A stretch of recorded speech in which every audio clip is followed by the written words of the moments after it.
En 2018, en Inde, une famille ordinaire a vécu une histoire tellement étrange, tellement terrifiante, que même les enquêteurs ont refusé d'en reparler publiquement.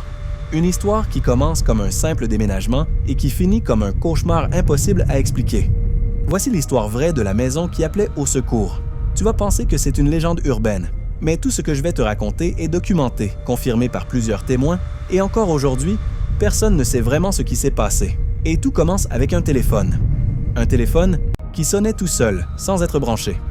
Nous sommes dans le village de Bairia, au nord de l'Inde. La famille Patel, une famille très simple, vient d'emménager dans une petite maison isolée à la sortie du village. Une maison banale, un peu vieille, mais parfaite pour eux. Le premier soir, tout se passe normalement. Ils rangent les cartons, ils mangent, ils rigolent. Jusqu'à ce qu'un bruit étrange résonne dans la maison. Un bruit que personne ne comprend sur le moment. Dring! Le bruit d'un téléphone fixe. Sauf qu'il n'y a pas de téléphone dans la maison. Et surtout, il n'y a même pas de prise téléphonique. Le père fouille partout. Rien. Le bruit s'arrête. Ils se disent que c'est sûrement un bruit du voisinage. Mais la nuit suivante, à 2h37 du matin, le même son, beaucoup plus fort, comme si le téléphone était dans la pièce. La mère, paniquée, réveille tout le monde. Ils fouillent la maison de fond en comble. Toujours rien. Et là, leur fils de 9 ans dit quelque chose qui glace le sang de ses parents. Le son venait de sous le plancher. Le lendemain, le père décide de vérifier. Il enlève une planche. Rien.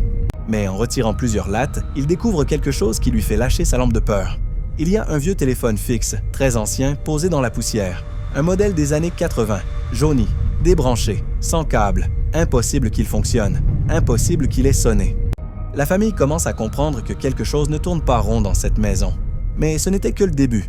Une semaine plus tard, alors qu'ils dînent, le téléphone sonne encore. Il se précipite vers le plancher. Et cette fois, le téléphone vibre. Le père hésite, puis il décroche. Et là, il entend une voix, faible, lointaine, comme déformée. Une voix qui répète en boucle « Aidez-moi! Aidez-moi! Aidez-moi! » La mère hurle. Il raccroche immédiatement. Mais le pire, c'est que la voix, c'était celle d'un enfant. Le lendemain, ils appellent la police. Un officier accepte de venir en pensant que c'est une plaisanterie. Il descend lui-même dans le sous-sol. Il prend le téléphone dans ses mains et il confirme « Le téléphone n'a aucun câble, aucune alimentation, rien. C'est impossible qu'il sonne. » Il interroge les anciens propriétaires. Et c'est là que tout s'accélère. Il apprend que dans les années 90, un enfant du village avait disparu. Les recherches avaient duré des mois. On ne l'a jamais retrouvé. La dernière fois qu'on l'a aperçu, c'était près de cette maison.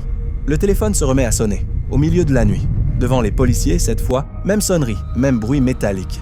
Le policier décroche et il entend « Je suis là », puis un bruit d'étouffement, puis plus rien.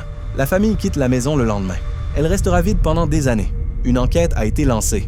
Le sol a même été creusé à plusieurs endroits. Aucun corps n'a été retrouvé. Aucune explication. Aucune preuve d'un fonctionnement électrique. Le téléphone a été conservé comme pièce, mais il n'a plus jamais sonné.